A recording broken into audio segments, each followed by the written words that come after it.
लक्ष्मी माई के पूजाई चारों ओर होखेला। लक्ष्मी माई के पूजाई चारों ओर होखेला। जब आवेला दिवाली तय जोर होखेला। जब आवेला दिवाली तय जोर होखेला।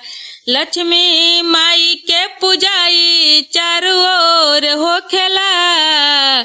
लक्ष्मी माई के पूजाई चारों ओर होखेला। जब आवेला दिवाली तय जोर होखेला। जब आवेला दिवाली तय जोर होखेला।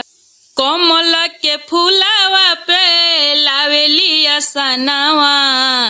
कार्तिक अमावस के होखेला पूजनावा। कमल के फूलावा पे लावेली असनावा। कार्तिक अमावस के होखेला पूजनावा।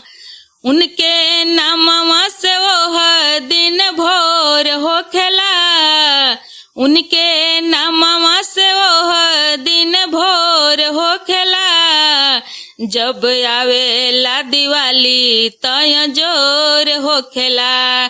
जब आवेला दिवाली तय जोर होखेला। धन के देवी माई लक्ष्मी कहाली।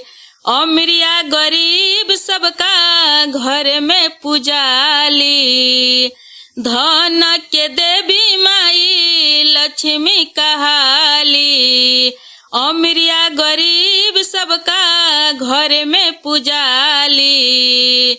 उनका भक्ति में सब लोग विभोर होखेला। उनका भक्ति में सब लोग विभोर होखेला। जब आवेला दिवाली तय जोर होखेला। जब जरेला दिवाली तय जोर होखेला। लक्ष्मी माई के पूजाई चारों ओर होखेला। लक्ष्मी माई के पूजाई चारों ओर होखेला। जब आवेला दिवाली तय जोर होखेला। जब आवेला दिवाली तय जोर होखेला।